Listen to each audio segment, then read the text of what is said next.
It's been 6 months since I lost my best friend. That's not right. You can't lose something you never really had. The friendship ended on her 40th birthday, but the truth is it was over long before that. I just hadn't been willing to see it. Everyone says it was a long time coming. I suppose they're right. It's just a hard thing to admit about someone you've known for over 20 years. The whole thing unraveled at a party I was never supposed to be at. My name is Melissa. I'm 39. Most people would say I'm a reliable person, the one who remembers birthdays, organizes the group gifts, and makes the reservations no one else wants to make. I've always been the stable friend in our group. I have a good career, I work hard, and I've built a life I'm proud of. It's not a loud life, but it's mine. My best friend was Ava. We met in college. She was the opposite of me in so many ways. She was bright and loud and drew people in. I was quieter, more observant. We just clicked. For 20 years, she was my person, my emergency contact, the first person I called with good news or bad news. There were always little things, though, small moments of competition that I chose to ignore. I always told myself it was just part of her personality. I always thought she was just insecure, and because I cared about her, I made myself smaller to make her feel better. I didn't even realize I was doing it most of the time. It became a habit, a reflex. If I got a compliment on an outfit, I'd make a joke about how Ava was the real fashion expert.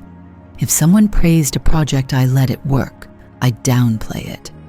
I learned not to shine too brightly around her, because when I did, things got weird. There would be a chill, a distance. She'd stop answering my texts as quickly. A few years ago, I planned a whole weekend trip for our friend group. I found the rental house, arranged the activities, everything. Everyone had a great time and kept thanking me. Later, I overheard Ava telling someone new about the trip. The way she told it, it sounded like the whole thing was her idea. She made it seem like she was the one who did all the work.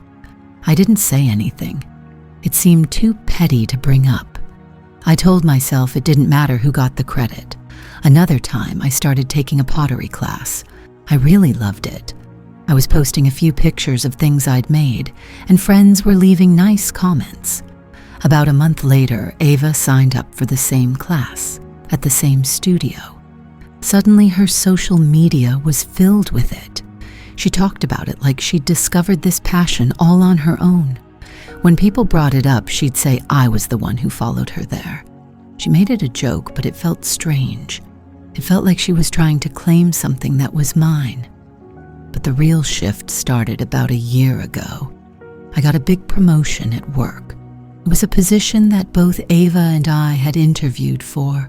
We worked at the same company, in different departments, but this was a major step up that we were both qualified for. When I got the call, she was the first person I told. I was so excited. I expected her to be thrilled for me. The line went quiet for a moment. Then she just said a few words. It was a very flat congratulations. She changed the subject almost immediately. After that, things felt different. She started making little comments, jabs disguised as jokes. She'd mention how busy I must be now, in my important new role. She'd say it in front of our friends with a smile that didn't reach her eyes. She implied I thought I was better than everyone else now, that I was leaving the group behind. It wasn't true at all. I was trying harder than ever to stay connected. I suggested our usual weekly dinner. She told me she was busy. I tried for the next week. She was busy then, too. She was always busy. But then I'd see pictures online, pictures of her out with our other friends. They weren't hiding it. They probably assumed I'd been invited and just couldn't make it. I never confronted her about it. It felt too much like begging to be included. I just kept trying. I'd send texts. I'd call. My effort was met with short, delayed responses, or just silence. I told myself it was the promotion, that she was just feeling sensitive about it and needed some space. I was giving her the benefit of the doubt. I had been giving her the benefit of the doubt for 20 years. Then her 40th birthday started approaching. This was supposed to be a huge deal. For years, she'd talked about the massive party she wanted to have. As her best friend, I always assumed I would be helping her plan it. I waited for the call. I waited for the text asking for help with venues or guest lists. It never came. I started to get a bad feeling, a knot in my stomach. I told myself I was being paranoid. Maybe she was just doing something small. Maybe she was planning a trip with her boyfriend, Jason. I tried to come up with any explanation that made sense, but Ava didn't do small, especially not for a milestone birthday. About 2 weeks before her birthday, I was in a group chat with a few of our close friends. Kim, who I was especially close to, posted a picture of a dress. The message was for the whole group. She was asking what everyone else was planning to wear to Ava's party. My phone felt heavy in my hand. I stared at the screen. Other friends started replying. They sent pictures of their own outfits. They talked about how excited they were. It was a big party, a real one. Everyone was talking about it, and I knew nothing about it. My first thought was that it was a mistake, a simple oversight. The invitation got lost in the mail, or the email went to my spam folder. That had to be it. But as I kept reading the messages, the feeling in my stomach got worse. It wasn't just a party, it was an event. They were talking about the venue, a trendy rooftop bar downtown. They mentioned a specific DJ. This wasn't something you threw together at the last minute. This was planned. I scrolled back through my emails. I checked my spam folder again. Nothing. I checked my texts. Nothing. There was no invitation. It wasn't a mistake. The feeling was cold. It was a slow, creeping realization. She hadn't forgotten me. She had excluded me. I didn't say anything in the group chat. I just put my phone down and sat there for a long time. I tried to understand why. Why would my best friend of 2 decades invite every single person we knew to her 40th birthday party, but not me, the promotion? That was the only thing I could think of. It was the only thing that had changed. She couldn't stand that I had gotten something she wanted, and this was her way of punishing me for it, her way of putting me back in my place. My first instinct was to hide, to pretend I didn't know, to just let the night happen and deal with the fallout later. The thought of our friends asking me why I wasn't there was humiliating. The thought of them knowing I'd been left out was unbearable. Then a different feeling started to bubble up. It wasn't sadness anymore. It was anger. I had spent years dimming my own light for her. I had celebrated her, supported her, and defended her. I'd put her on a pedestal and made excuses for her behavior. And this was how she repaid me, by trying to erase me from our shared life. I thought about confronting her, calling her, and demanding an explanation. But I knew what she would do. She would lie. She'd feign shock and claim it was a terrible mistake. She'd blame the digital invitation service or her own stress. And she would make me feel like I was crazy for even questioning her. She was an expert at that. So I decided to do something else. I decided I wasn't going to hide. I wasn't going to let her control the narrative. I wasn't going to let her tell everyone that I was too busy or too important for her now. I still had the picture of the dress Kim had sent to the group chat. I knew what the dress code was, and I knew the date, the time, and the place. I decided I was going to the party. The days leading up to it were strange. Part of me felt sick with anxiety. Another part of me felt a weird sense of calm. It was the calm that comes from knowing something is about to end. I knew, no matter what happened at that party, My friendship with Ava was over. There was no coming back from this. I didn't tell anyone I was going, not even Kim. I didn't want anyone to try to run interference or warn Ava. I wanted to see her face. I wanted to see the real, unfiltered reaction when she saw me walk in. On the night of the party, I got ready. I did my hair and my makeup. I put on a dress I knew I looked good in. I wasn't trying to make a scene. I just wanted to feel strong. I wanted to walk in there feeling like myself, not like a victim. When I got to the rooftop bar, I could hear the music from the street. I took a deep breath before I walked in. The place was packed. It was exactly as I'd imagined. Warm lights, music, everyone dressed up and holding cocktails, and right in the middle of it all was Ava. She was holding court, of course, a glass of champagne in one hand, the other hand on her boyfriend Jason's arm. She was laughing loudly, throwing her head back. She was performing. She was the main character, the star of the show, just like she always wanted to be. I stood by the entrance for a moment, just watching. A few people I knew were scattered around. They hadn't seen me yet. I didn't have a plan. I just knew I couldn't stand outside forever. So I took another breath and I started walking.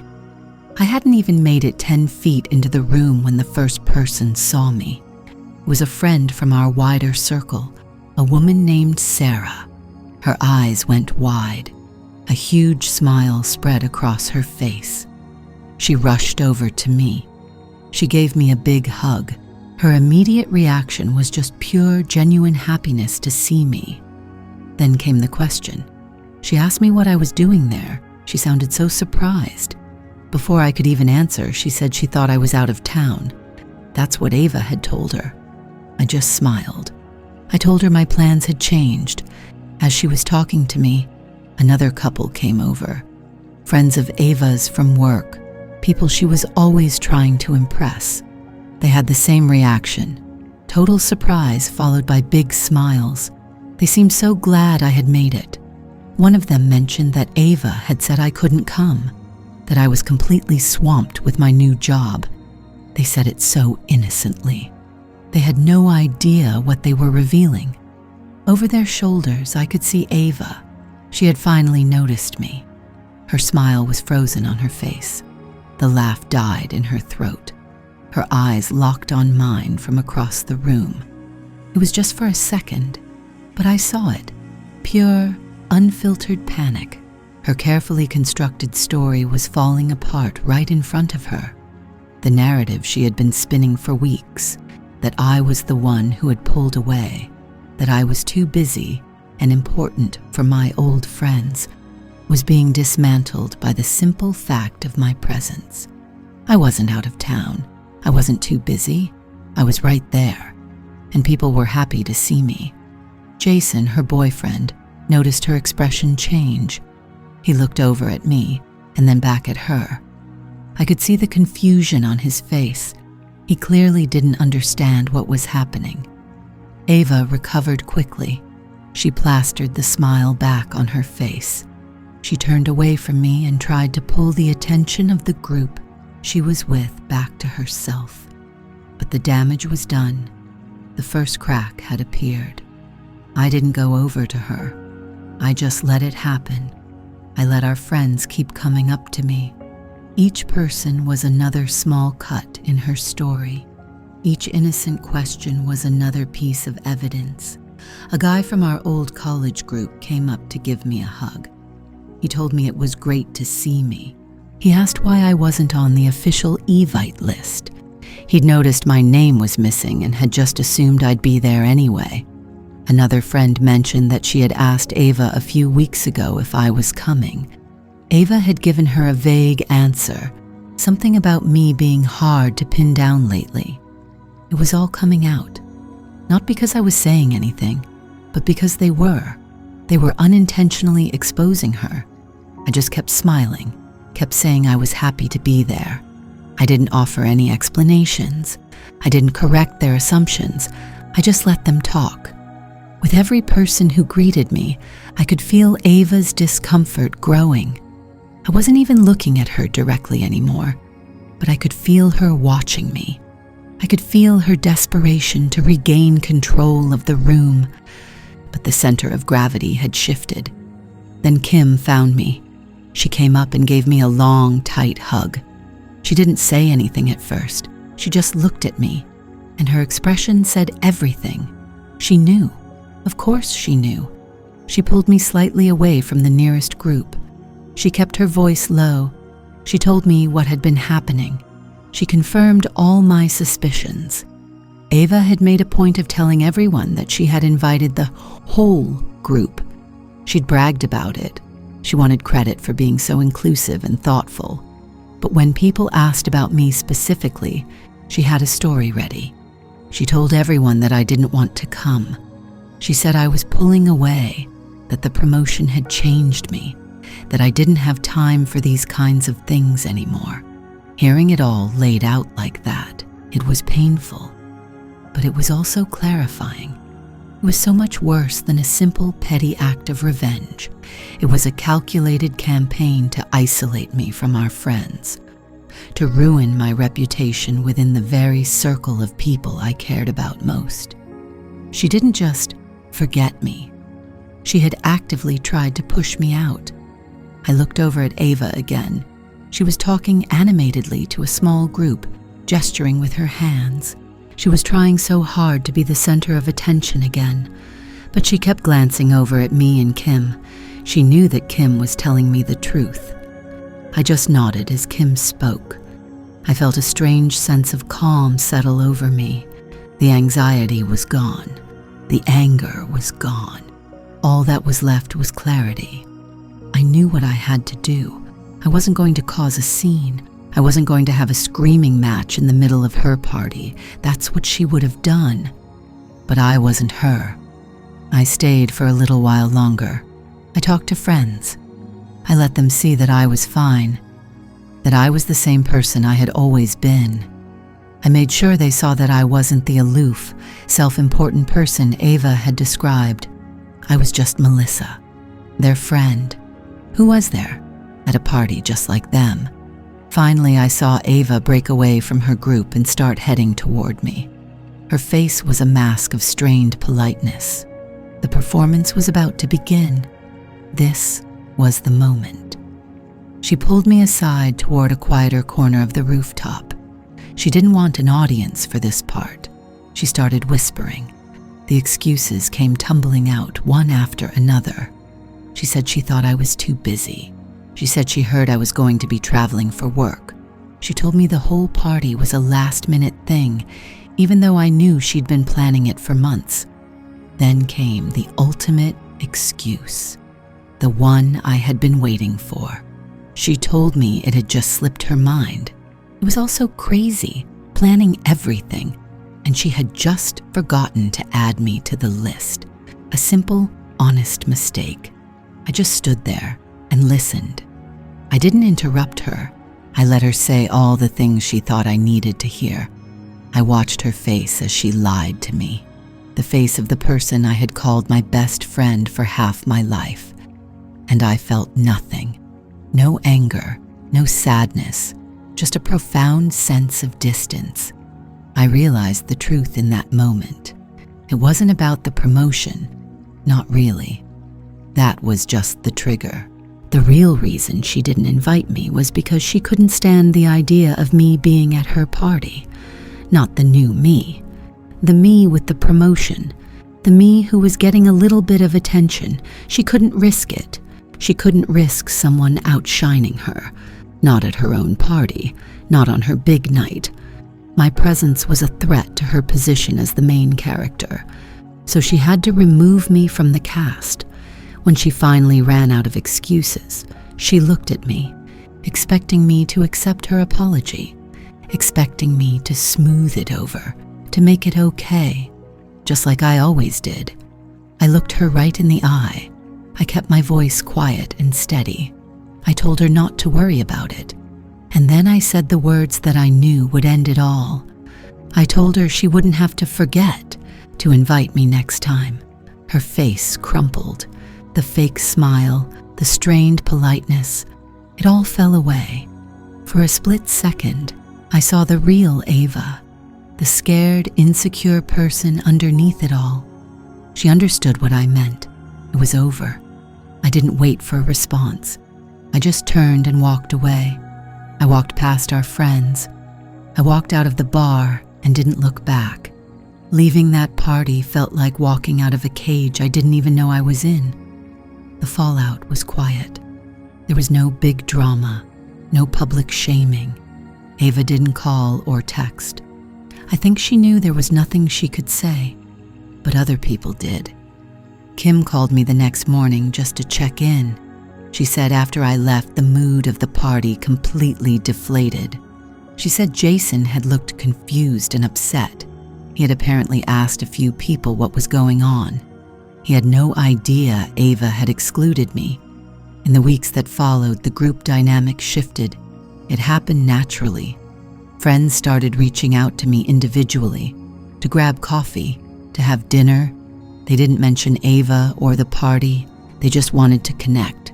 They were making their choice, not in a loud, dramatic way, but in a quiet, deliberate one. Ava had tried to consolidate her power, to make herself the undeniable center of the group, but by trying to push me out, she had only managed to push herself to the fringe. She had overplayed her hand. Her insecurity had finally cost her the one thing she craved most, the adoration of the crowd. I didn't feel triumph. I didn't feel like I had won anything. I just felt free. I was free from the constant low-level anxiety of managing her feelings, free from the need to make myself smaller, free from a friendship that was conditional on my lack of success. I realized our entire friendship had been a transaction. I gave her stability and unconditional support. In return, she gave me a place next to her, as long as I stayed in her shadow. The moment I stepped out of that shadow, the deal was off. It's a lonely feeling, to realize a foundational relationship in your life was never real, but there's a strength in it, too. The truth is, she didn't just forget to invite me to her party. She reminded me of my own worth. Now I know it wasn't my fault. I didn't do anything wrong by succeeding. I don't have to apologize for my own light. I chose myself. End of story. Chapter 2. Chatinawa, the decision, once made, settled in my bones, not with a crash, but with a quiet, unnerving click, like a lock sliding into place. I was going to the party. My thumb hovered over Kim's last message, the words still glowing with a kind of toxic radiance on the screen. She told people you were too swamped with the new job to bother coming. The lie was so perfectly Ava plausible, slightly pitying, and designed to paint me as the one who was too self-important to show up for her best friend. It was a masterpiece of narrative control. For a long moment, I just sat on my sofa, the city lights of my own apartment painting soft stripes across the floor. The silence was heavy. Usually on a Friday night, Ava and I would be texting, dissecting our weeks or planning the weekend. The absence of her name on my screen was a physical void. It was in that void that the anger finally began to curdle into something colder and harder. Resolve. This wasn't about a forgotten invitation anymore. That was just the clumsy, visible part of the iceberg. This was about the 20 years of friendship that lay beneath the surface, the slow and steady erosion of my own sense of self to make room for hers. It was about every time I downplayed a success, swallowed a clever comeback, or worn a muted color because Ava needed to be the one who shone the brightest. It became a habit, a reflex. I had spent 2 decades carefully dimming my own light, so hers could feel like a supernova. I stood up and walked to my closet. The act felt deliberate, ceremonial. What do you wear to the funeral of a friendship? What armor do you choose when the war is one of quiet, cutting glances and feigned surprise? I pushed past the safe, neutral clothes I often defaulted to for our outings, the ones that made me a complimentary backdrop to her vibrant center stage. My fingers brushed against a silk jumpsuit, the color of a deep emerald. I'd bought it a month ago, a celebratory purchase for my promotion. I'd shown it to Ava over FaceTime, and I could still hear her voice, sweet as honey laced with arsenic. "Oh, that's a lot of look, Mel. Are you sure you can pull that off?" Tonight I could. Pulling it on, the fabric felt cool and smooth against my skin. It was bold. It was unapologetic. Looking in the mirror, I didn't see the reliable, sensible Melissa that Ava had so carefully cultivated as my official persona in our social circle. I saw myself, the woman who had just landed the biggest promotion of her career, the woman who had worked tirelessly, who had earned her success. A knot of anxiety was still coiled in my stomach, but for the first time in a long time, it was accompanied by a strange, exhilarating hum of defiance. I wasn't going to the party to make a scene. I wasn't going to scream or cry or demand an explanation in front of her guests. I was simply going to show up. I was going to exist in all my undimmed, unapologetic success on her stage. My presence alone would be the question she couldn't answer. The Uber ride to the rooftop bar was a 20-minute exercise in controlled breathing. The city slid past the window in a blur of neon and hurried motion. With every passing block, my heart hammered a little faster against my ribs. This was a performance, I realized, but not in the way Ava understood it. She performed for an audience, for validation, for the constant reassurance that she was the main character. My performance tonight was for an audience of one, myself. It was an act of reclaiming my own story. I thought about Jason, Ava's boyfriend. He was a nice enough guy, but his primary role was to orbit her, reflecting her light back at her twice as bright.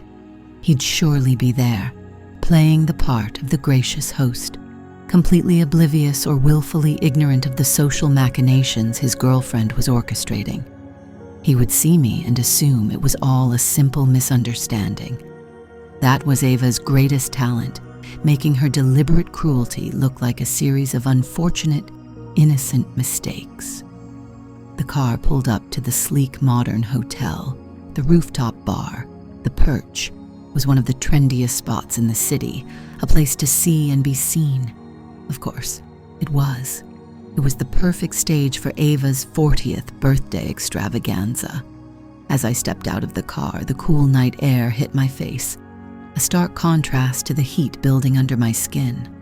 My phone, which had felt so heavy in my apartment, now felt like a lifeline and a lead weight all at once. I could still turn back. I could go home, block her number, and let the friendship die a quiet, unceremonious death.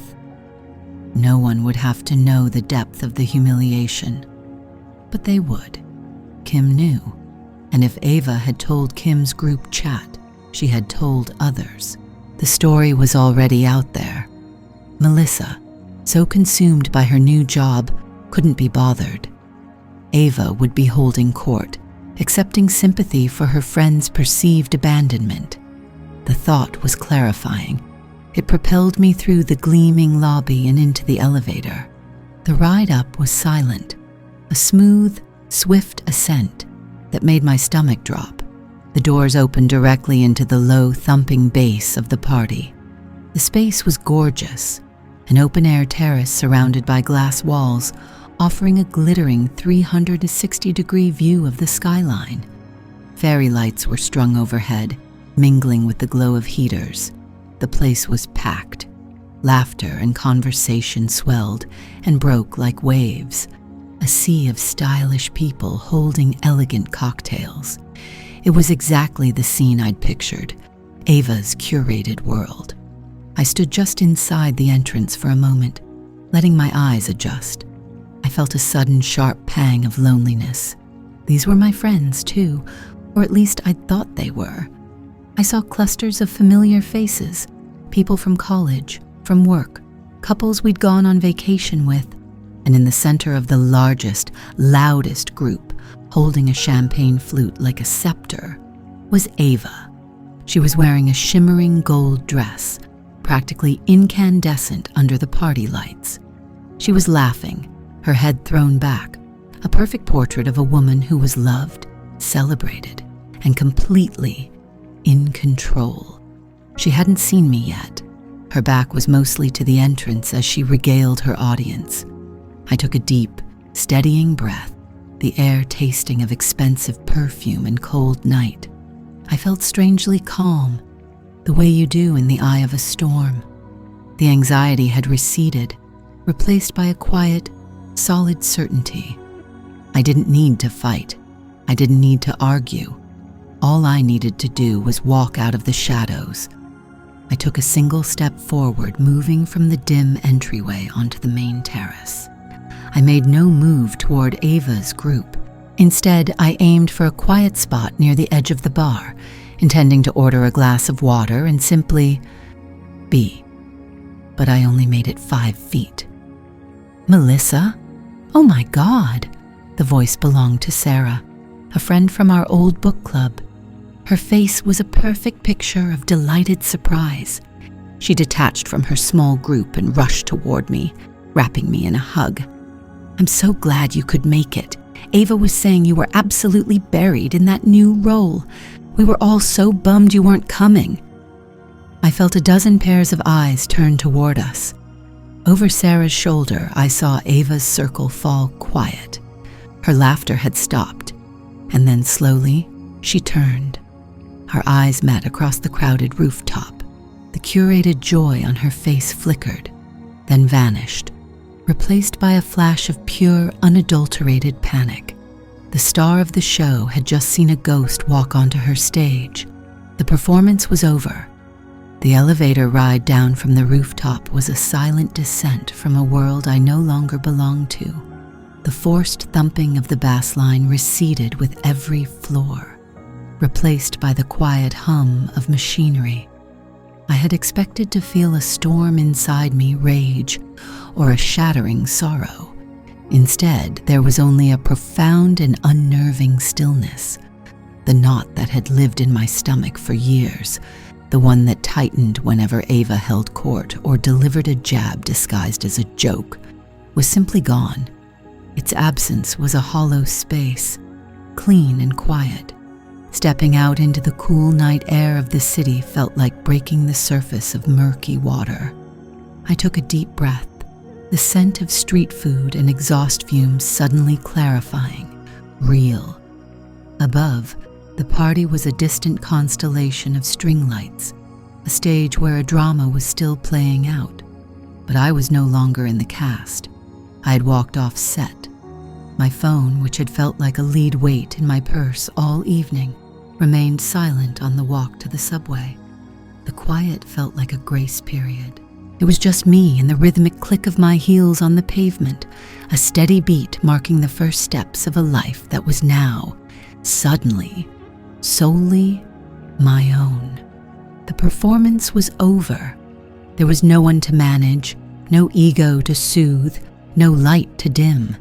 There was just me. It wasn't until I was sitting on the hard plastic of the subway seat, the car rattling through the city's dark tunnels, that my phone finally came to life. It didn't ring, but the screen lit up, one message after another, a sudden digital flood. The first was from Kim. "Are you okay? I saw you leave. Call me when you can." Then another from Mark, a friend from our college days. "Hey, was everything cool with you and Ava? Seemed tense." Another from Sarah.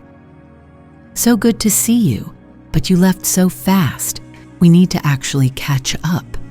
They were pinpricks of concern, confusion, and affection, each one a small testament to the fact that I hadn't been invisible. My presence had registered. My absence was being noted. It was a strange, sad sort of validation. Then, the name I was waiting for appeared on the screen. Ava. My thumb hovered over the notification. For a second, the old reflex kicked in, the urge to open it immediately, to gauge the damage, to prepare my response, to manage her. It was a 2-decade-long habit, but I stopped. I didn't have to. I watched the preview of the message on my lock screen, a perfect distillation of her character. I cannot believe you would do that to me. On my 40th birthday, after everything I did to make it perfect, you have no idea how much you hurt me. It was a masterclass in deflection. There was no apology, no ownership, only accusation. She was already rewriting the narrative, casting herself as the victim of my cruelty, the star of a tragedy I had callously orchestrated. I saw the performance for exactly what it was, a desperate attempt to regain control of the story. I didn't open the message. I pictured her typing it, panicked, her face tight with indignation as Jason rubbed her back, whispering reassurances, completely oblivious. I pictured her friends gathering around, hearing her version of the events, her voice trembling with manufactured pain. For the first time, I felt nothing, not anger, not pity, just a vast, quiet distance. I swiped the notification away. Then I replied to Kim, "I'm okay, more than okay. I'll call you tomorrow." I put the phone back in my purse. The rest of the ride was just the rocking of the train and the faces of strangers, each lost in their own world. My apartment was quiet when I walked in. I had always thought of the silence of my home as a temporary state, a pause between social obligations, a place to recharge before the next Ava-centric event. Tonight it felt different. It felt permanent. It was a silence that belonged to me. I dropped my keys in the ceramic bowl by the door, the clatter echoing in the stillness. A wave of something heavy and cold washed over me then. It wasn't the sharp sting of betrayal anymore, but the dull, deep ache of grief. 20 years, an entire adulthood. We had navigated college exams, terrible first jobs, disastrous dates, and family heartbreaks together. There was a photo on my bookshelf, tucked behind a stack of novels. Me and her, 22 years old, beaming at the camera on a graduation trip, arms slung around each other, blissfully unaware of the subtle corrosion that had already begun. I picked it up. We looked so young, so full of unbridled light. I had loved her. I had loved the person I thought she was, the person she was when it was just the two of us, and she didn't need an audience. Or maybe, I realized, I had just loved the role I got to play, the steadfast, supportive best friend. A single tear traced a path down my cheek. It wasn't for the friend I lost tonight, but for the one I'd been losing piece by piece for 2 decades. It was for the girl in the picture who didn't know she would have to learn to shrink herself to keep that smile on her friend's face. I put the photo back, turning it to face the wall. It was over.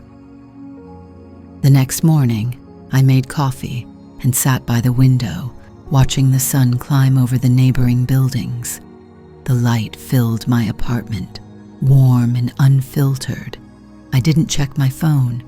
I just drank my coffee, feeling the warmth of the mug in my hands. The world didn't feel broken. It felt quiet.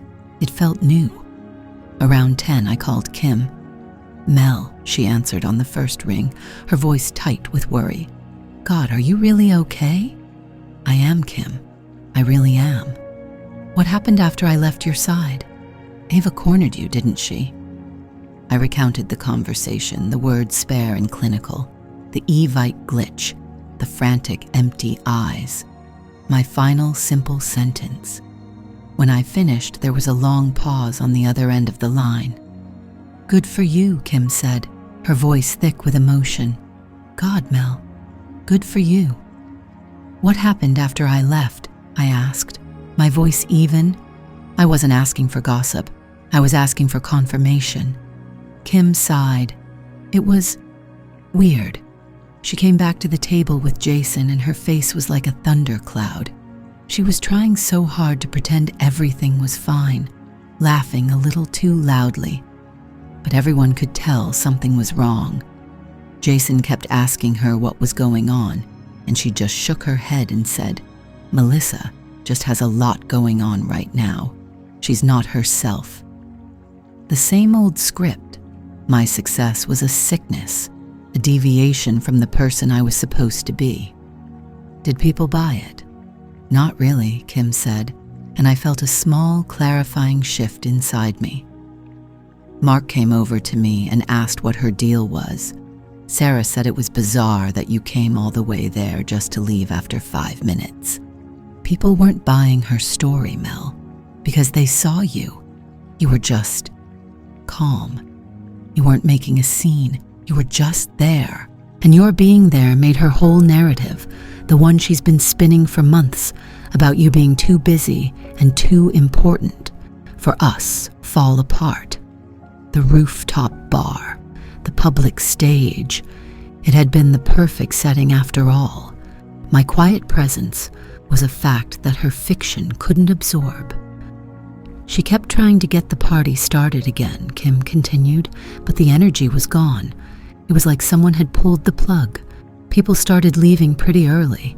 It wasn't the triumphant birthday she'd planned. It was just awkward. I closed my eyes, picturing it. Ava, the main character, standing on her stage as the audience quietly filed out, leaving her alone under the glare of the lights. It wasn't a victory. It was just a consequence. "I'm sorry you were in the middle of that," I said. "Don't be," Kim replied firmly. "I'm glad I was. And Mel, I'm with you. A lot of us are." We talked for a few more minutes, making plans to get dinner later in the week. No occasion necessary. Just two friends wanting to see each other. When we hung up, I walked over to my phone. There were more messages. 3 more from Ava, each more desperate and accusatory than the last. Several from other friends asking what was going on. I took a deep breath. Then methodically, I went to Ava's contact. I didn't feel anger, just a sense of finality, like closing a book I'd already finished. I pressed block. A small pop-up asked me to confirm. I did. Her name vanished from my message thread. It was a small digital act, but it felt monumental. It was the closing of a door, the turning of a lock. The cage was gone, and now I had thrown away the key. I looked out the window again. The morning was bright. The light was all mine. And for the first time in a long, long time, I had no idea what I was going to do next. The feeling was not terrifying. It was freeing. The silence in my apartment was different. It wasn't the lonely, cavernous silence I had felt earlier that weekend, the kind that amplifies every anxious thought.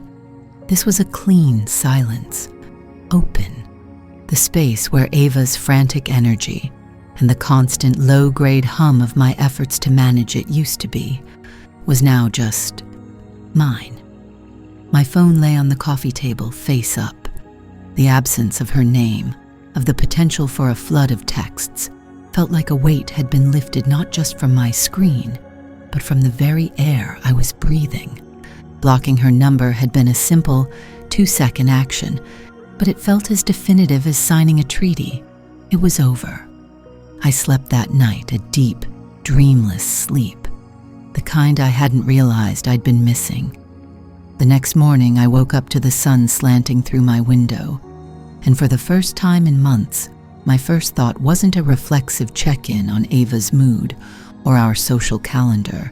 It was simply, what do I want to do today? The question felt foreign, a muscle I hadn't flexed in years. The first ripple from the world outside my newfound peace came late that afternoon. A text from Chloe, another friend from our wider circle. "Hey, Mel, so weird not seeing you for long Saturday. Everything okay? Ava seemed really upset after you left." My fingers hovered over the keyboard.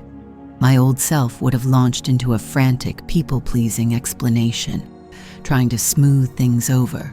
to manage Chloe's perception, and by extension, Ava's narrative, I would have shouldered the blame. So sorry. I just had to run.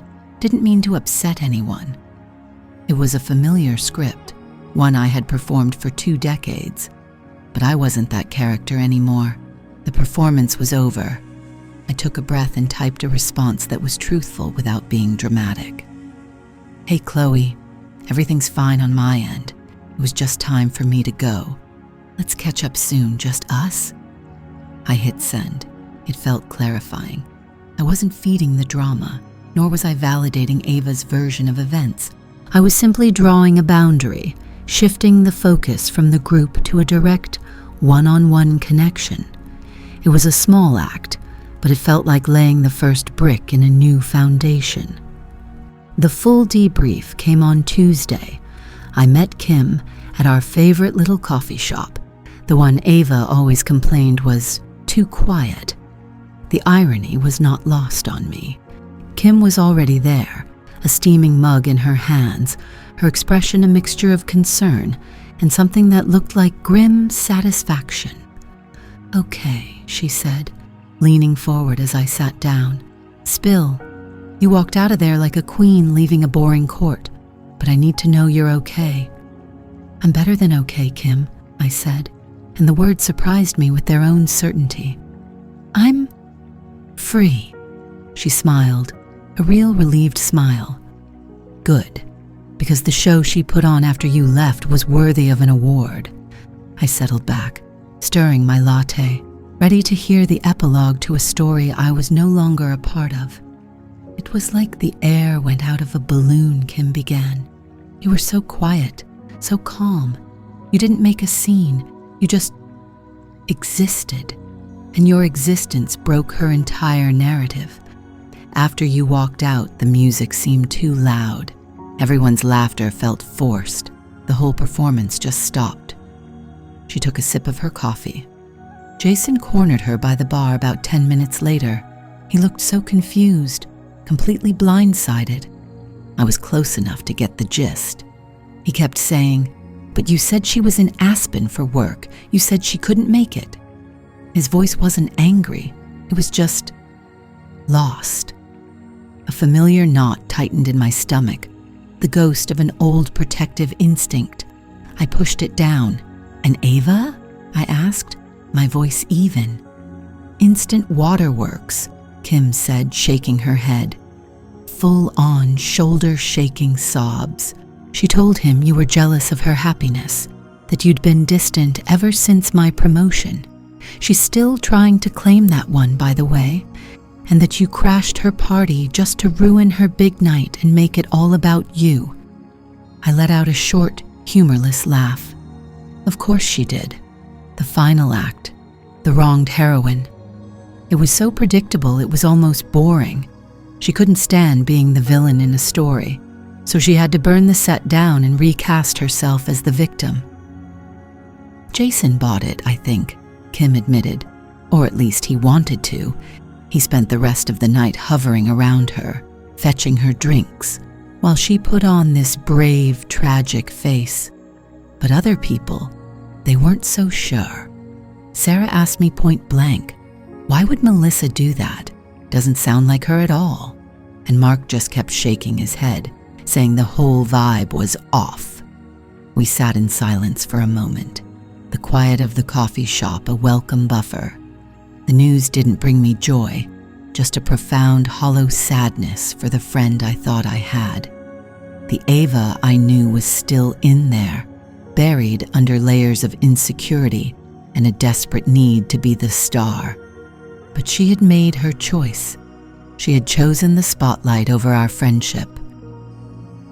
"What about the group chat?" I asked, dreading the answer. Kim sighed, pulling out her phone as if to prove the point. A wasteland. A couple of people posted, "Thanks for a great night, Ava," and it was met with crickets. No cascade of heart emojis, no "so fun" replies. Then someone tried to organize our usual Sunday brunch, and literally no one responded. It's like the social contract is broken, and no one knows what to say or whose side to be on without getting caught in the crossfire. It was the slow, awkward fracturing I had expected. Friendships built around a central, controlling personality are fragile. Once the queen is challenged, the court doesn't know how to function. Some would rush to defend her out of habit and loyalty. Others, like Kim, had seen the truth. And many, I suspected, would simply retreat, wanting to avoid the drama altogether. A few people have texted me separately, Kim added, her eyes soft with sympathy. Just checking in. I think people are starting to put the pieces together. Your promotion, her coldness, the forgotten invitation. Your showing up didn't create the drama, Mel. It just shone a light on the drama that was already there. Shone a light. The metaphor hung in the air between us. For 20 years, I had navigated my life by Ava's light, carefully making sure mine never outshone hers, never cast her in a shadow. I had dimmed myself into a supporting role so she could feel like the star. Standing on that rooftop, I hadn't tried to outshine her. I had simply stopped dimming my own light, and in its steady, quiet glow, the flimsy props of her stage had been exposed. Leaving the coffee shop, I felt a new kind of resolve settle over me. The grief for my lost friendship was real. It ached like a phantom limb, a 20-year habit of thought and care that now had nowhere to go. But the relief was stronger. I was no longer responsible for the narrative. I didn't have to manage anyone's feelings or walk on eggshells. That evening, a new group chat appeared on my phone. It was from Kim. Brunch, this Sunday? A moment later, Sarah, who had questioned Ava's story at the party, was added. Her reply came instantly. Yes, I've been craving their pancakes. Mel, you in? I looked at the names on the screen. It wasn't the sprawling, chaotic group of a dozen people from before. It was small. It was simple. I'm in, I typed back, a genuine smile spreading across my face. It wasn't about sides or victories. It was about alignment. It was about finding the people who didn't need you to be smaller for them to feel big. It was about finding the friends who were happy to just sit with you in the sun, letting your light be exactly what it was. For the first time, I felt no need to apologize for its brightness. It was just mine, and it was enough. The silence, after I blocked her number, was more profound than I expected. It wasn't just the absence of a potential notification. It was a stillness that settled deep in my bones. For 20 years, a significant portion of my mental and emotional energy had been reserved for Ava, anticipating her moods, managing her insecurities, preparing for the next subtle jab disguised as a joke. My phone, which had felt like a lead weight in my hand for days, suddenly seemed lighter. I set it down on my kitchen counter and looked around my apartment at the soft glow of the lamp in the corner and the city lights filtering through the window. It felt like I was seeing my own space for the first time. The air itself seemed clearer, easier to breathe. The real fallout began the next day, a quiet and steady unraveling. It started not with a dramatic explosion, but with a tentative text from Chloe, a friend from our wider circle who had always been more of an observer than a participant in Ava's inner court. Hey Mel, are you okay? Last night was weird. I stared at the message, a familiar knot tightening in my stomach, the old reflex to protect, to smooth things over, to craft a neutral narrative that absolved everyone. It was just a misunderstanding. It's fine. The words formed in my mind out of pure habit, but then, just as quickly, they dissolved. I wasn't that person anymore. The character I had played for 2 decades had walked off the stage. I typed back, my thumbs moving with a new, deliberate calm. I'm okay, Chloe. Thank you for asking. To be honest, it was a difficult night. Ava chose not to invite me, and I'm still processing that. There was no accusation, no vitriol, just the simple, unvarnished truth. It was clarifying. Saying it, even in a text, felt like setting down a heavy bag I hadn't realized I was carrying. Chloe's reply was almost instantaneous. "Oh my God, Mel. She told us you were swamped with your new job and couldn't make it, that you were too important for us now. We were all so disappointed. When you showed up, I was so confused." The screen blurred for a second. Too important. The words were classic Ava A, perfect little performance of victimhood, painting me as arrogant and herself as the poor abandoned friend. It was designed to isolate me, to turn my own success into a weapon against me. And it almost worked. The performance had been flawless, right up until the main character showed up when she wasn't supposed to. That one text from Chloe was the first crack in the dam. Over the next 48 hours, the messages trickled in. From Mark, who asked if I wanted to grab coffee and actually catch up. From Jenna, who sent a long, rambling voice note about how Ava had been acting strange for months, and that the party felt like a show. Each message was a small beacon, a signal from people who had been sitting in the audience and were starting to realize the star of the show had been lying to them the entire time. Not every interaction was so straightforward. Sarah, who had always been fiercely loyal to Ava, called me on Tuesday afternoon. "Mel, what is going on?" she asked, her voice tight with a frustration that wasn't entirely directed at me. "Ava is a complete wreck. She says you ambushed her and ruined her birthday." I leaned my head back against the cool plaster of my wall. The old Melissa would have launched into a frantic defense, listing grievances, pulling up receipts, desperate to be believed. But the woman who had walked out of that rooftop bar didn't need to prove anything. "I didn't ambush her, Sarah," I said, my voice even. "I went to my best friend's 40th birthday party." "But she says you knew you weren't invited. She said it was a simple mistake. The Evite must have gotten lost, and you blew it way out of proportion to make her look bad." A simple mistake. The gaslighting was so reflexive for her that she probably believed it herself by now. I felt a wave of profound sadness, not for myself, but for her, for a person so trapped in her own narrative that she had to constantly rebuild its walls. "It wasn't a mistake," I said, the words falling like stones into a quiet pool. "She told me herself she didn't want me there. She also told everyone else I was too busy to come. Both of those things can't be true." There was a long silence on the other end of the line. I could hear Sarah breathing, could practically feel the gears turning in her head as she tried to reconcile the friend she thought she knew with the facts I was laying out. "Well," she finally stammered, "you know how she is. She's just insecure, especially since you got that promotion." It was the ultimate excuse, the one we had all used for years to paper over Ava's behavior.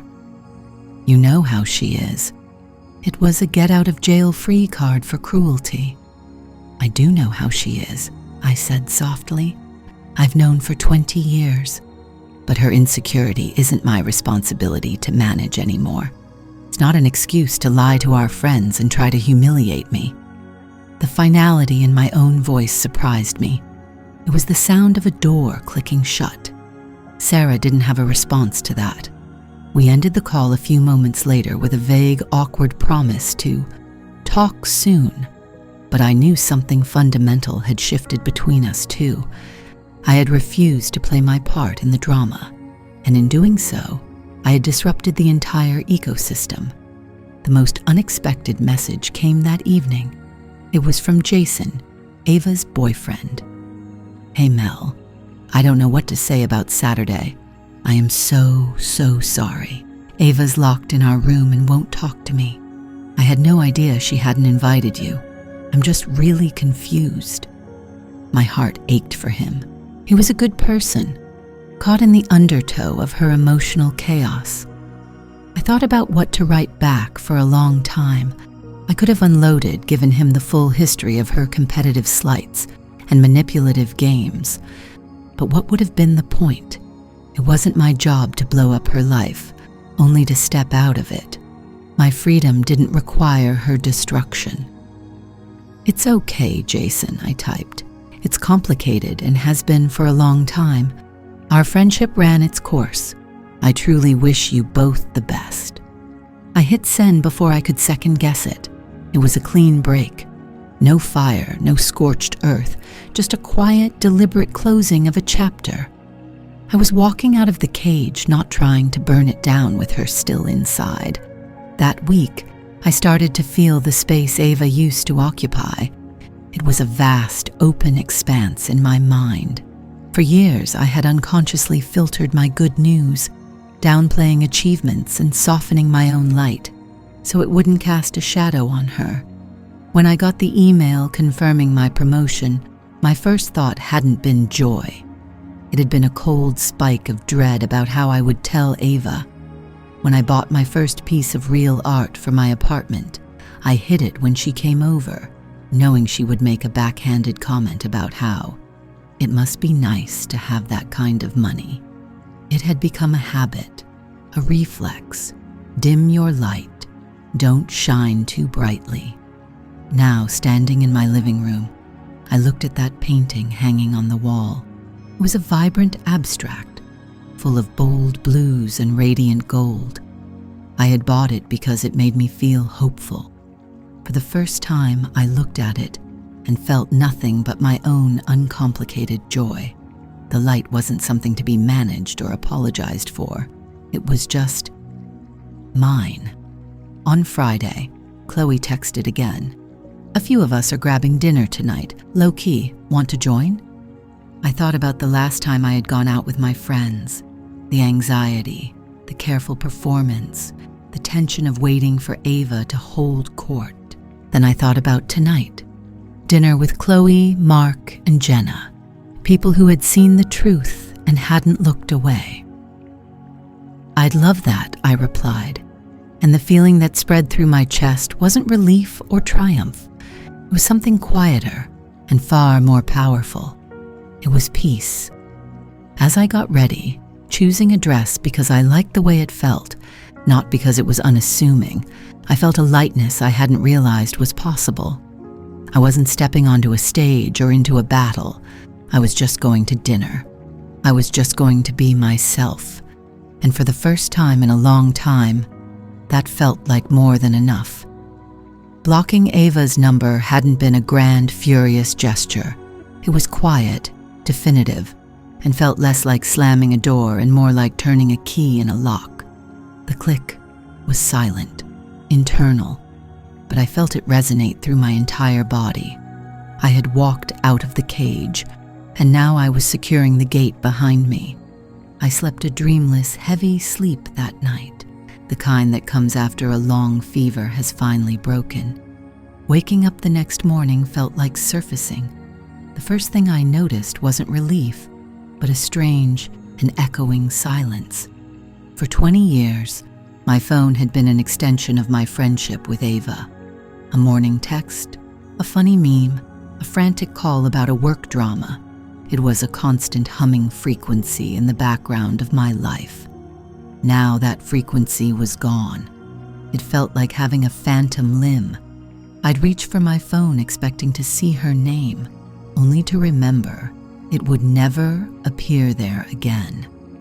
The quiet was unnerving for about an hour. I made coffee, the morning light streaming into my kitchen, and I felt the hollowness in my chest begin to fill not with anxiety, but with air, with space. I could breathe, the knot of obligation that had lived in my stomach for years, the one that tightened whenever Ava needed me to be less, to be quieter, to be the supporting role. It was just gone. My phone buzzed on the counter around 10 a.m. It wasn't a phantom buzz. My heart gave a stupid, conditioned little leap of dread before I looked at the screen. It was Kim. "Are you okay?" The simplicity of it, the directness, almost made me cry. It wasn't a demand or a piece of gossip. It was just concern. My fingers hovered over the keyboard, a lifetime of carefully curating my responses to protect Ava's narrative warring with my newfound desire for simple honesty. "I am, actually," I typed back. "More than okay. Thank you for asking." "Good," she replied instantly. "I'm really glad you came last night. A lot of people were." That was all. It was enough. Over the next few days, the digital dam began to crack, not in a flood, but in a series of small, hesitant trickles. A message from Sarah, who had been one of Ava's staunchest defenders for years. "Hey, just wanted to check in. Last night was a lot. Hope you're doing all right." A text from Mark, a friend from our college group. "So, I think I owe you an apology. I bought into the story that you were too busy for us." Each message was a small validation, a tiny puzzle piece clicking into place. I answered them all honestly, but without malice. I didn't need to embellish or editorialize. The truth, I was learning, was a quiet force. It didn't need to scream. The most difficult message came on Tuesday. It was from a number I didn't have saved, but I knew who it was. Jason. "Hey, Melissa, it's Jason. I'm really confused about what happened at the party. Ava's a mess, and her story keeps changing. Would you be willing to tell me what's going on, from your perspective?" My fingers felt heavy. This was the messiest part of the fallout. I had no fight with Jason. He was a kind, if somewhat oblivious man who was simply in love with the carefully curated character Ava performed for him. Dragging him into the specifics felt cruel, like I was trying to poison him against her. But lying, or deflecting, felt like a betrayal of myself. It was the old Melissa's move. I took a deep breath and wrote back, choosing my words with surgical precision. "Hi, Jason. I'm sorry you're in the middle of this. The truth is simple. I was promoted to the director position at work, the one we both interviewed for. After that, she stopped speaking to me and didn't invite me to her 40th. She told our friends I was too busy and arrogant to come. I found out about the party and decided to go anyway. Everything that happened after that was just the result of my presence, contradicting the story she told." I didn't add how it felt. I didn't call Ava a liar or manipulative.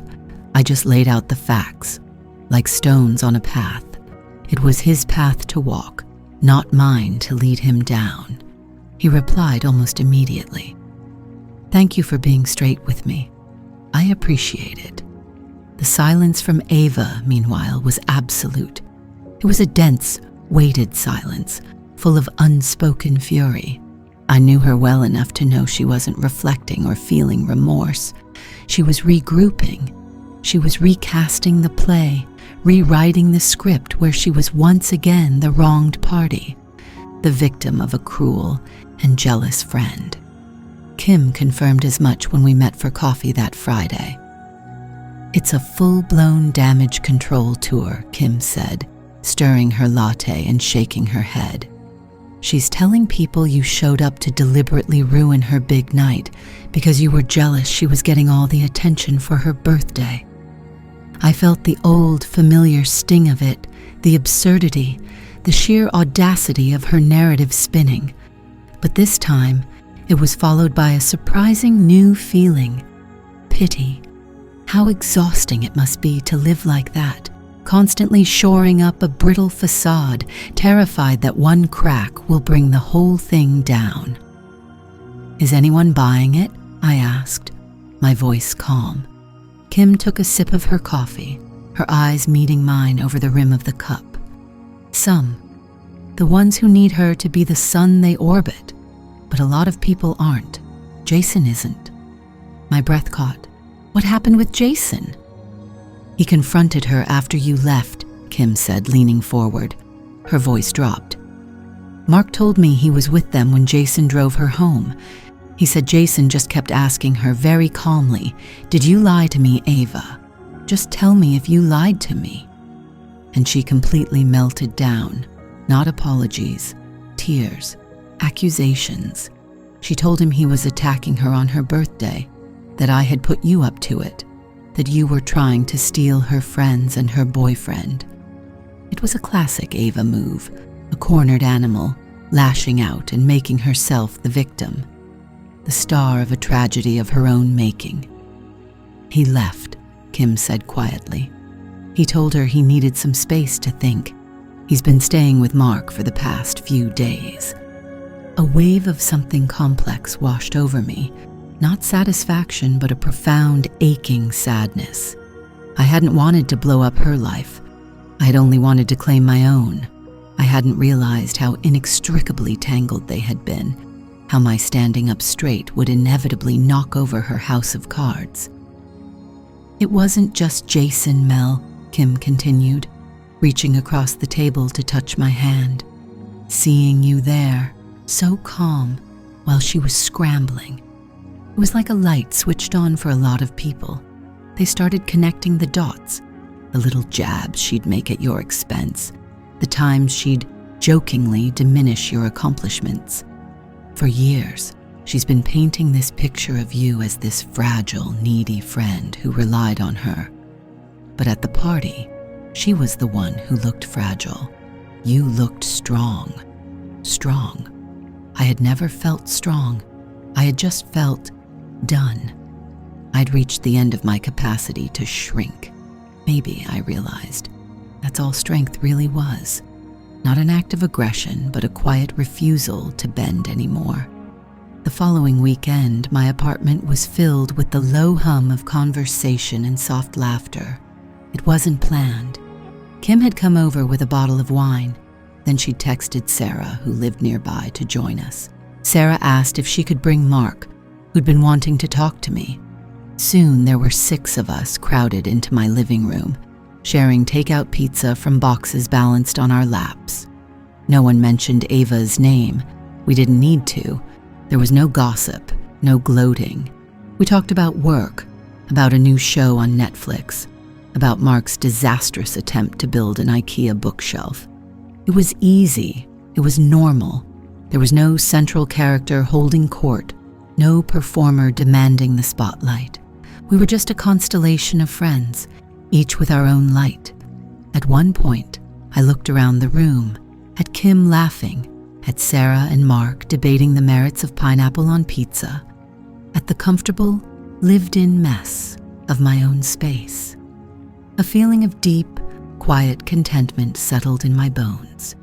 For 2 decades, I'd been a supporting actress in the Ava show, my role defined entirely by her needs. I had dimmed my own light for so long I had forgotten what its warmth felt like. Now, sitting here in my own home, surrounded by people who saw me without a narrative filter, I felt it. It wasn't a dazzling, blinding spotlight meant to capture everyone's attention. It was smaller, softer, and infinitely more real. It was the gentle glow of a lamp in a cozy room. It wasn't a stage, and I wasn't a performer. I was just home. It's been 6 months since the party. 6 months since I walked out of that rooftop bar and into the cool night air, feeling not the sting of a severed friendship, but the startling lightness of a cage door swinging open. The drama didn't follow me home.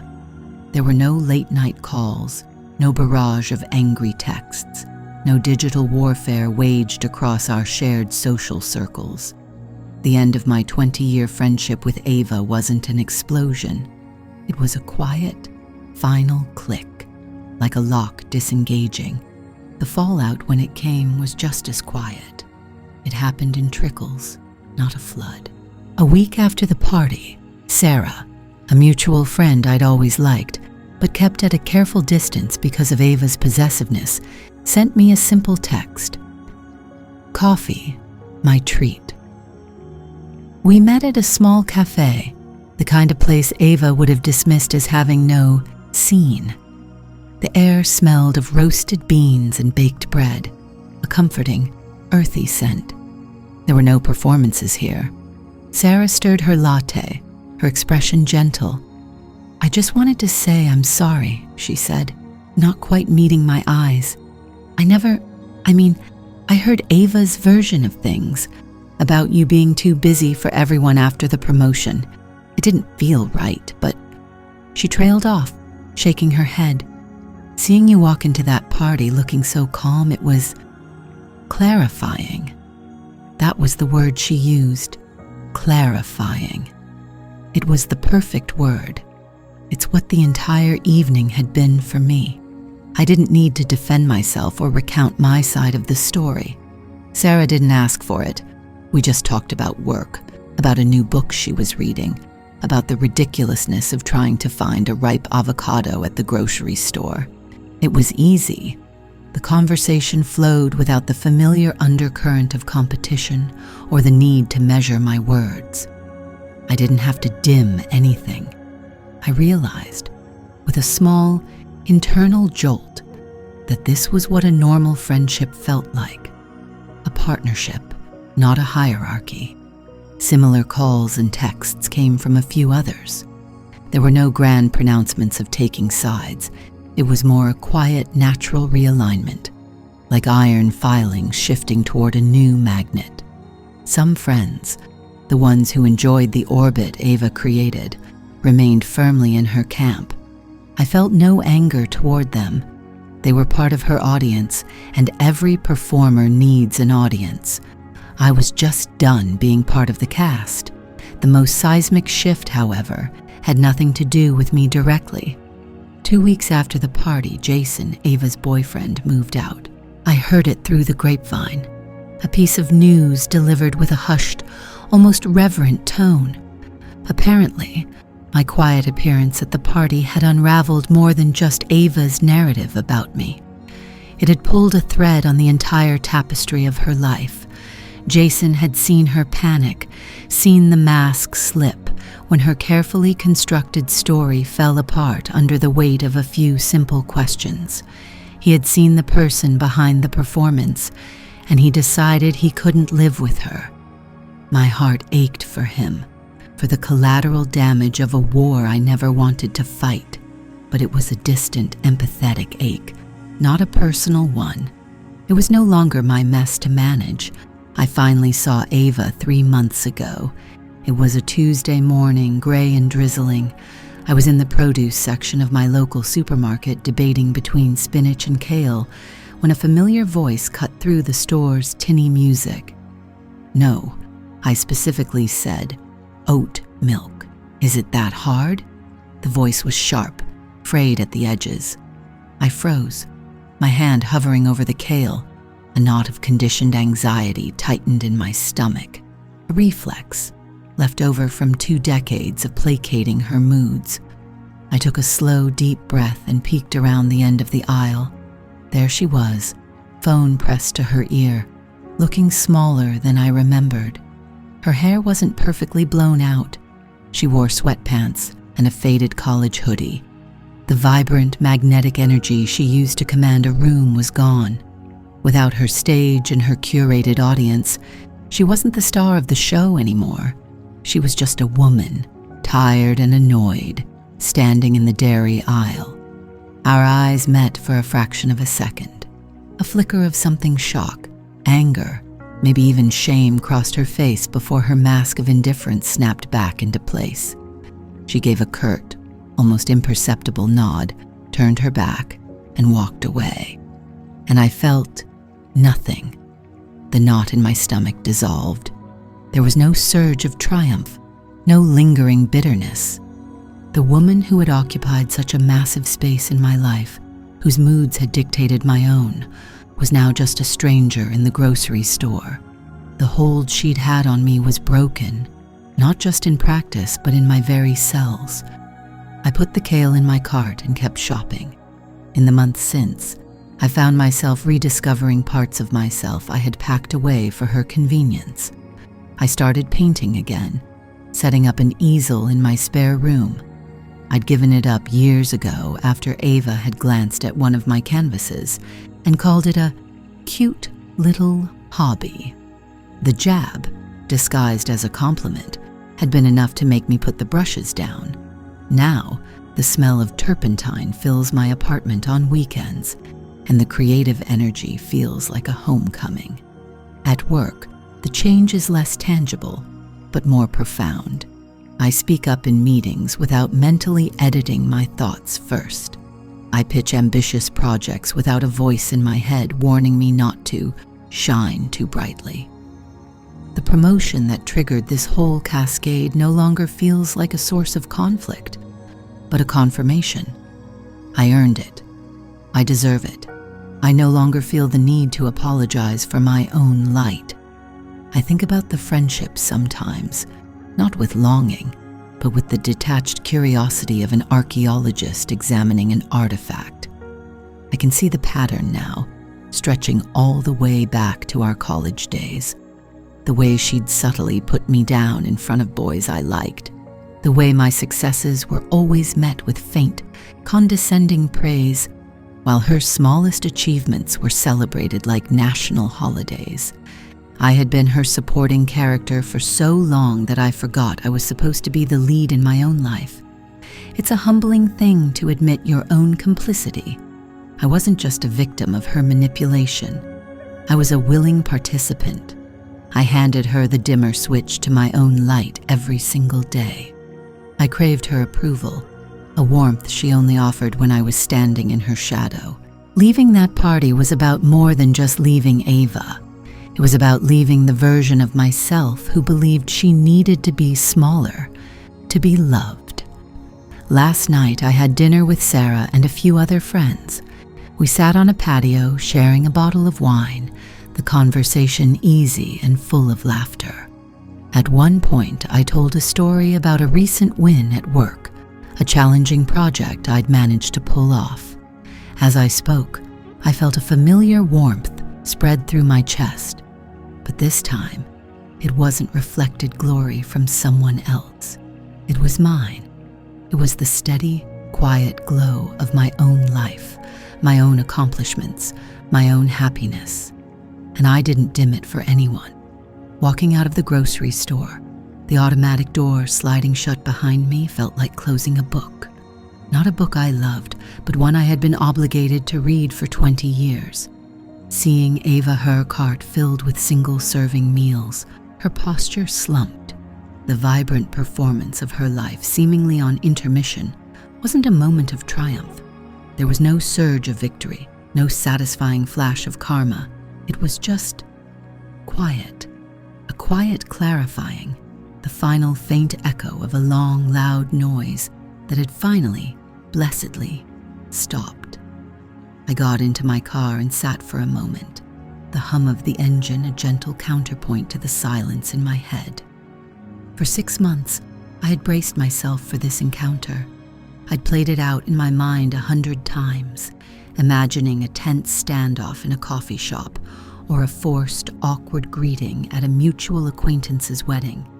I had prepared speeches I would never give and defenses for accusations I would never hear.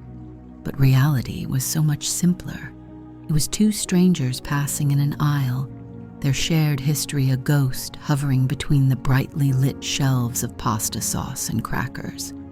The knot that had taken up permanent residence in my stomach for 2 decades was gone. I pressed a hand to my abdomen, feeling only the steady, even rhythm of my own breathing. It was over, for good. The next evening, I was at Kim's place. Her apartment, a cozy space filled with plants and mismatched, comfortable furniture, had become our new sanctuary. Along with Maria and Chloe, 2 other friends who had quietly peeled away from Ava's orbit, we had formed a new, smaller constellation. There was no central star demanding all the light. We were just 4 celestial bodies, each with our own soft glow, content to orbit in a shared, peaceful space. We were sitting on her balcony, a warm breeze carrying the scent of jasmine from her planter boxes. Kim handed me a glass of wine. "You're quiet tonight," she observed, not with suspicion, but with the gentle concern of a true friend. I took a sip, the cool liquid a welcome sensation. "I saw her," I said. The words hung in the air for a moment, but they weren't heavy. They were just words. Maria and Chloe looked at me, their expressions patient. They knew who her was. "Yesterday, at the grocery store." "Oh," Kim said, her voice carefully neutral. "How was that?" "It wasn't anything," I admitted, and the truth of that statement settled even deeper inside me. She looked tired, small. We didn't speak. I just kept walking. A collective, gentle exhale seemed to pass through our group. It was the sound of a story ending. Maria reached over and squeezed my hand. "Good," she said softly. "You deserve peace, Mel." That was it. There was no gossipy deep dive, no prodding for salacious details. The subject was acknowledged, honored for its weight in my life, and then allowed to drift away on the evening air. We moved on to talking about a hiking trip we were planning for the following month, an article Chloe was writing, Maria's disastrous attempt at baking sourdough. The conversation was an easy, meandering river, not a high-stakes performance. For years, my social life had felt like a job managing Ava's moods, carefully curating my anecdotes so they weren't too impressive, dimming my own successes so her light could shine brighter. Being here, with them, wasn't a job, it was rest. Later, after Maria and Chloe had left, Kim and I were cleaning up in the kitchen. "You know," she said, her back to me as she loaded the dishwasher, "I ran into Jason last week." My hand stilled in the soapy water. Jason. I hadn't seen or heard from him since the party. I only knew through the fractured grapevine that he had left Ava a week after her birthday. He had been a casualty in a war that wasn't his, and a part of me still carried a sliver of guilt for that. "How is he?" I asked, my voice betraying a flicker of the old anxiety. Kim turned, wiping her hands on a towel. "He's good. Really good, actually. He asked about you." "He did?" "Mm-hmm," he said. "Please tell Melissa I'm sorry." Kim's gaze was direct. He said he was sorry he didn't see it sooner, that he was so caught up in her version of things that he couldn't see how much she was hurting you. He told me the night of the party, after you left, he finally asked her point blank why you weren't invited. Her story just fell apart. He said it was like watching a dam break. I pictured it, Ava's carefully constructed stage collapsing around her, the props and backdrops revealed as flimsy cardboard. I felt a pang, not of pity, but of a distant, clinical sadness for the person she was.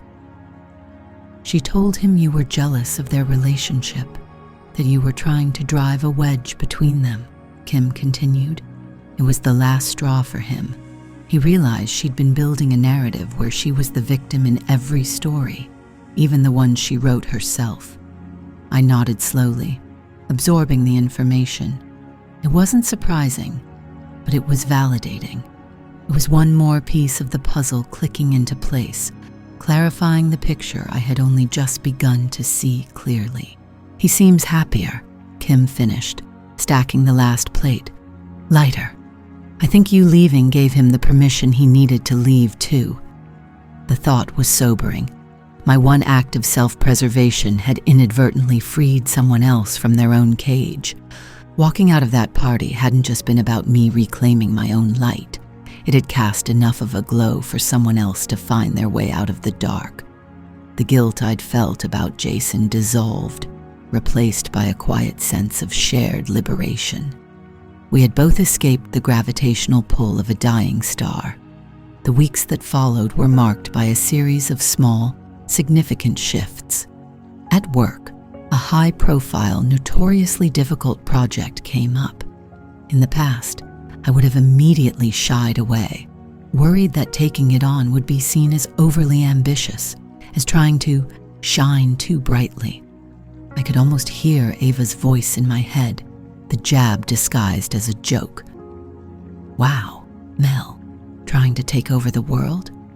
But Ava's voice was just a memory now, a phantom echo with no power. I looked at the project brief, felt the familiar flicker of fear, and then a new, stronger feeling. Curiosity, a desire to see if I could do it. I walked into my boss's office and told her I wanted it. I didn't make myself smaller. I didn't downplay my skills. I just stated my case, calmly and confidently. I got the project. The work was challenging, consuming, and deeply rewarding. I found myself energized, working late not out of obligation, but out of a genuine passion I hadn't let myself feel in years. I was no longer dimming my own light. I was plugging it directly into the source. One afternoon, a package arrived at my desk. It was a small potted succulent, the type known for being resilient and thriving in the sun. The card was simple, written in a neat, masculine hand. Melissa. Heard about the new project. Knew you'd crush it. Keep shining. Jason. I smiled. It wasn't a romantic gesture or an attempt to reconnect. It was a simple, respectful acknowledgement from one survivor to another. A quiet salute across a battlefield we had both safely left behind. I placed the succulent on my windowsill, where it could catch the afternoon light. That night, I sat on my own balcony, looking out at the city lights twinkling below. 6 months ago, my world had felt like it was ending. My oldest friendship, the one I had poured so much of myself into, had been a lie. But now I knew that it wasn't an ending. It was an excavation. I had to clear away the rubble of that toxic foundation to find what lay beneath. Myself. The person I was when I wasn't performing the role of Ava's supportive, non-threatening best friend. I thought about Ava, not with anger or sadness anymore, but with a kind of detached wonder.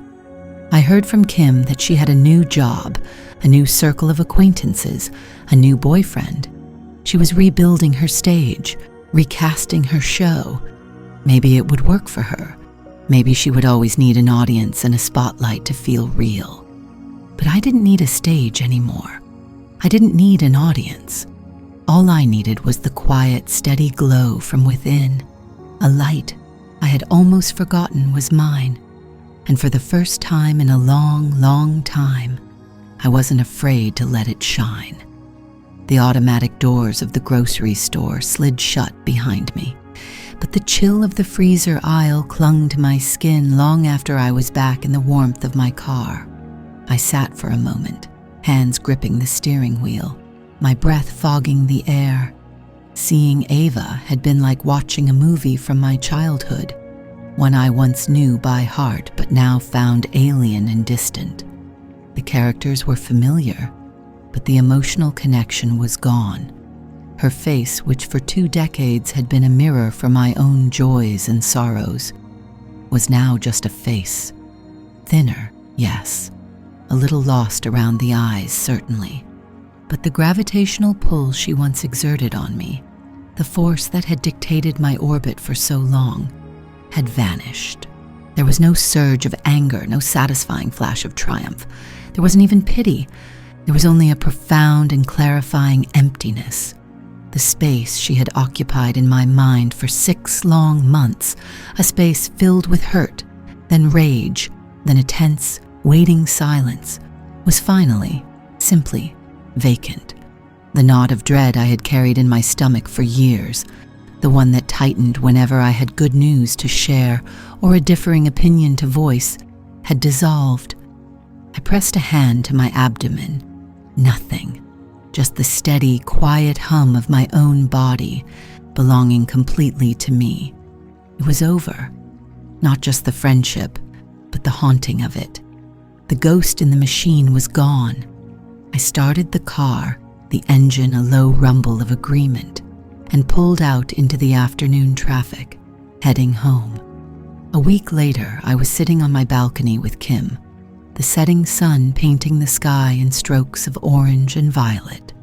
A bottle of Prosecco sweated between us, and the scent of the basil plants I'd started growing filled the air. "So the quarterly reports are in," I said, trying to keep my voice even, a reflex left over from years of self-editing for Ava's benefit. "My team. We didn't just meet the target. We beat it by 20%.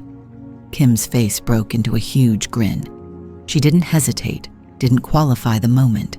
She just lit up. "Melissa, that's incredible. I knew you would kill it." She raised her glass. "To the new senior director, kicking ass and taking names." We clinked our glasses, the sound sharp and clear in the evening air. "It just feels good," I admitted, the words feeling new in my mouth. I implemented that new workflow I was telling you about, and it was bumpy at first, but it worked. It actually worked. "Of course it worked," she said, her tone matter of fact, as if my success were a foregone conclusion. "You've been talking about that idea for a year. You just needed to be in a position where you were allowed to execute it." "Oh." The simple power of her statement landed with a quiet thud.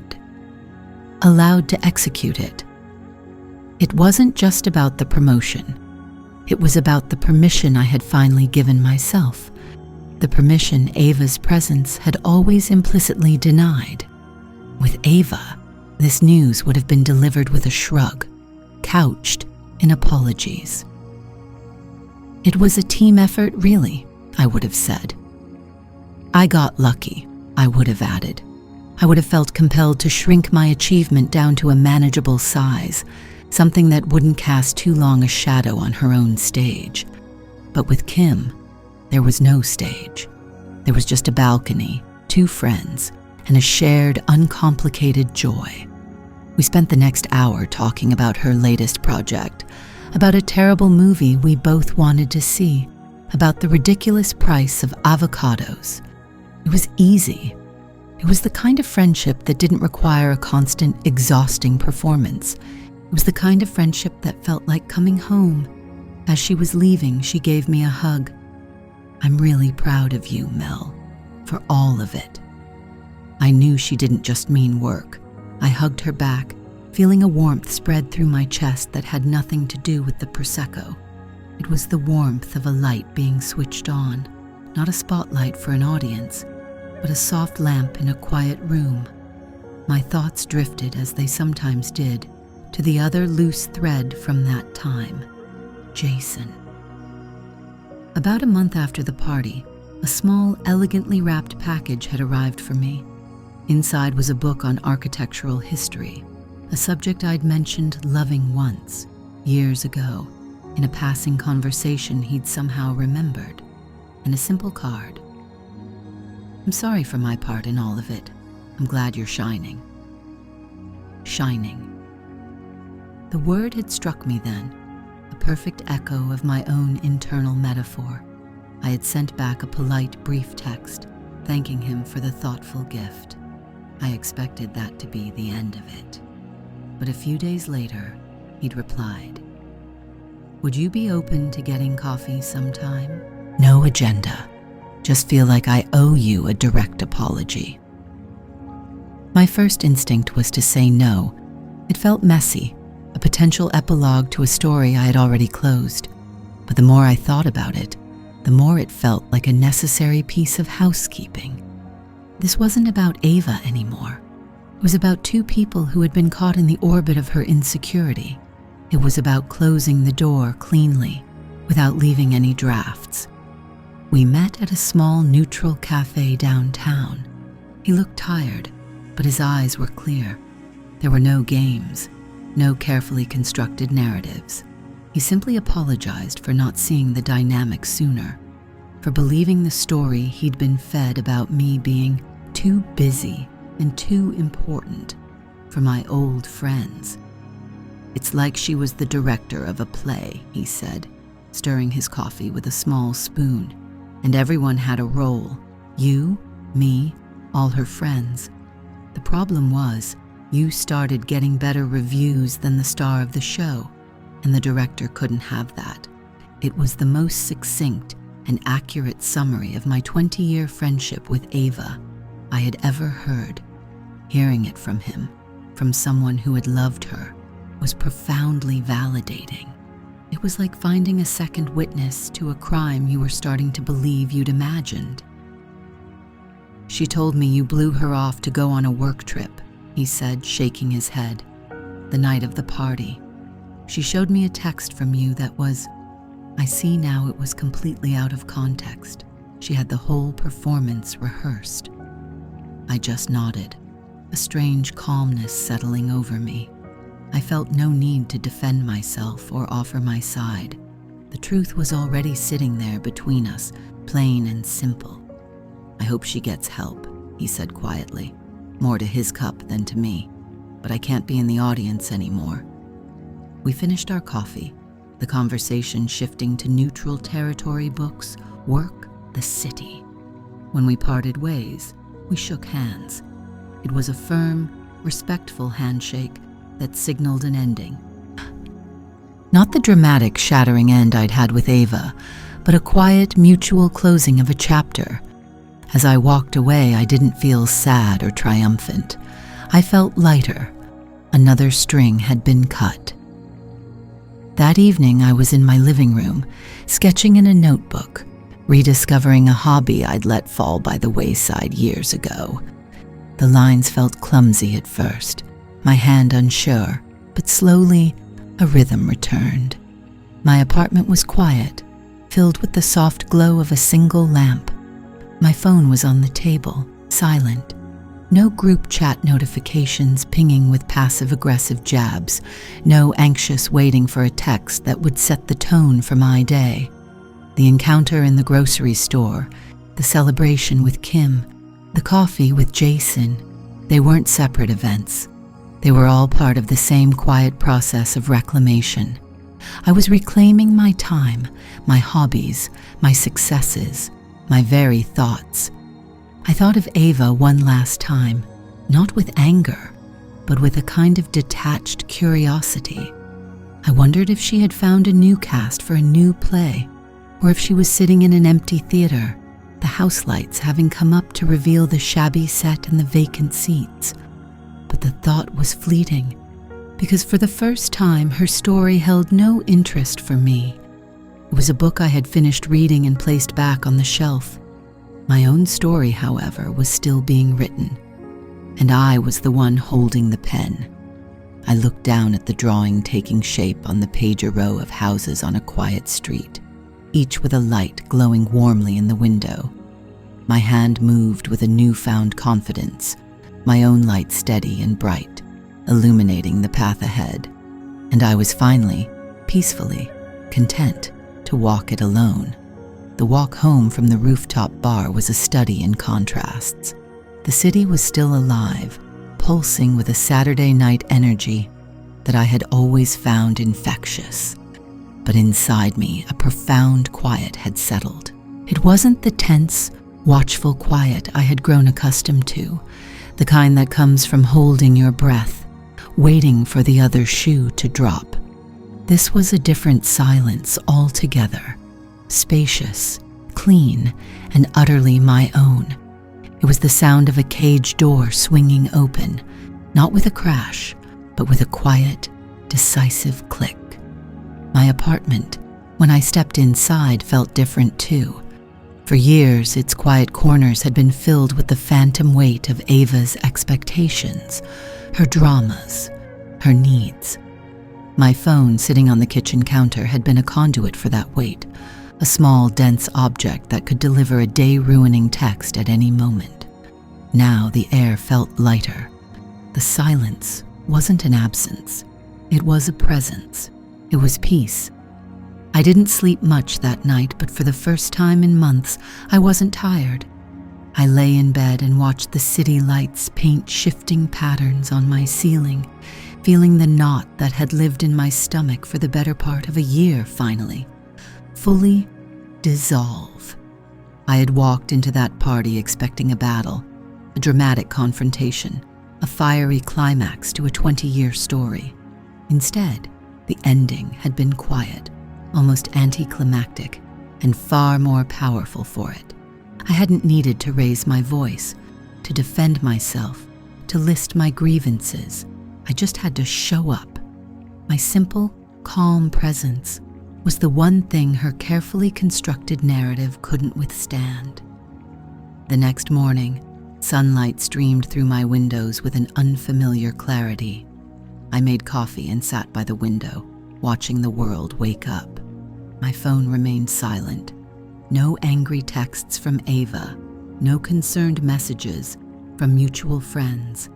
It was as if the entire performance had ended when the star of the show lost her audience.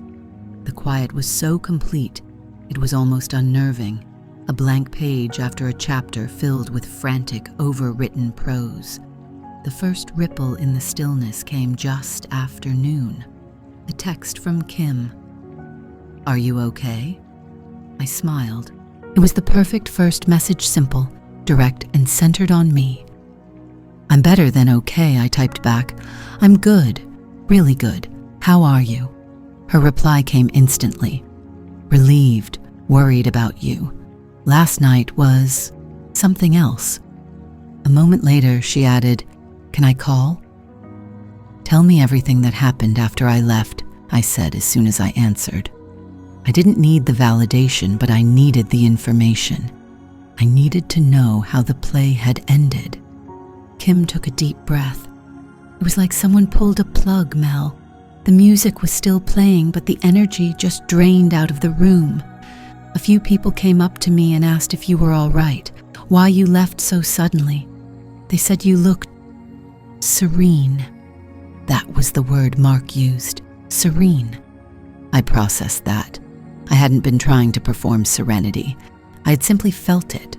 The fact that it was visible to others was a revelation. "And Ava?" I asked, my voice even. "A mess," Kim said, her tone devoid of its usual sympathy for Ava. She tried to rally. She went to the DJ, tried to get people dancing, but it was forced. She was holding court with a small group of her work friends who didn't know you, but everyone else was just standing in these awkward little clusters, talking quietly. They were talking about you, about her. What were they saying? Just connecting the dots. Lauren mentioned how Ava had told her you were too busy with your new job to even RSVP. Michael said Ava had complained that you'd changed and were blowing her off. Everyone had a different piece of the story she'd been telling, and when they put them together next to the fact that you showed up looking happy and completely normal, it just fell apart. Her whole story collapsed in on itself. It was exactly as I had suspected. Ava hadn't just told one lie. She had woven a web of them, each tailored to a different person. It was a strategy built on the assumption that her friends would never compare notes. My presence had turned her party into an accidental truth and reconciliation committee. "And Jason?" I asked, the final delicate question. Kim sighed. That was the worst part. For her, anyway. He cornered her by the bar. I couldn't hear everything, but I saw his face. He looked horrified. He kept shaking his head. She was doing her crying thing, the one where she looks like a tragic heroine, but it wasn't working. He just stood there, stone-faced. They left separately. He walked out about 20 minutes after you did. She stayed until the bitter end, surrounded by a handful of people who were probably too drunk to notice the building had burned down around them. A cold, sad clarity washed over me. It was over. Not just for me and her, but for her and the life she had so carefully curated. 2 days later, I got a text from a number I didn't recognize at first. "Melissa, it's Jason. Would you be willing to meet for coffee? There are some things I feel I need to say to you in person." My first instinct was to say no, to keep the circle of my newfound peace closed and protected. But that was the old me, the one who avoided conflict and difficult conversations. The new me recognized this wasn't about conflict. It was about closure. We met at a small cafe halfway between my apartment and his old place, the one he'd shared with Ava. He looked exhausted, older than he had just a few nights before. He fumbled with his sugar packet, his gaze fixed on the tabletop. "I don't even know where to start," he said, his voice raspy, "except to say, I'm sorry, Melissa.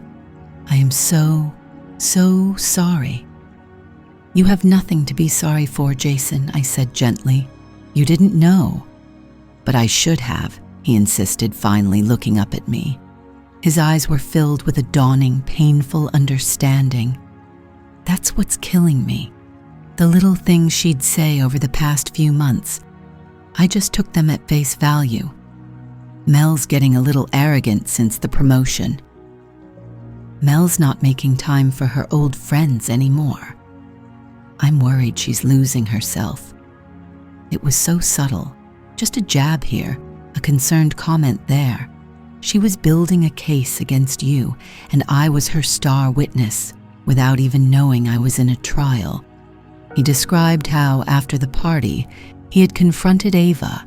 She had doubled down, spinning a wild tale of how I had always been jealous of her, how I was trying to sabotage her happiness, how my showing up at the party was a calculated move to ruin her big night. "It was the performance of a lifetime," Jason said, a bitter smile touching his lips. "But the problem was, I'd just seen the real you. You weren't angry or jealous. You were just there. You were calm. And all I could see was a woman who had been lied to and manipulated by her two closest friends. By her and by me for believing her." "You didn't manipulate me," I said, my voice firm. "She did. She isolates people. That's her method." He nodded, running a hand over his face. "I'm out, Mel. I packed my stuff yesterday. I realized I wasn't just her boyfriend. I was part of her audience. And the star of the show can't stand it when someone in the front row stops clapping." The performance metaphor. He had seen it too. The realization was validating, but also deeply sad. We sat for a few more minutes, the air thick with the ghosts of shared dinners, game nights, and a friendship that had once seemed so real. He apologized again. I told him, honestly, that I wished him peace. As I walked away from the cafe, I felt a final lingering thread of connection to my old life snap clean. That evening, as if summoned by the finality of it all, my phone lit up with her name, a text from Ava. "I can't believe after 20 years you would choose my 40th birthday to humiliate me. I don't know what I ever did to deserve this, but I hope you're happy. My life is in pieces because of you." I read the words once, then a second time. I searched for the familiar sting of guilt, the reflexive urge to apologize, to smooth things over, to take responsibility for her feelings. I waited for the old programming to kick in. It never came. There was no anger, no sadness, not even pity. There was just nothing. It was like reading a message from a stranger. Her narrative had no power over me anymore. Her words were just words, hollow echoes from a stage I had already left. My thumb hovered over the screen for a moment. I could write a novel in response. I could send back my own list of grievances, a point-by-point rebuttal of her victimhood. I could finally say all the things I had swallowed for 2 decades. But I didn't need to. The silence was the answer. With a simple, satisfying tap, I blocked her number. Then I deleted the thread.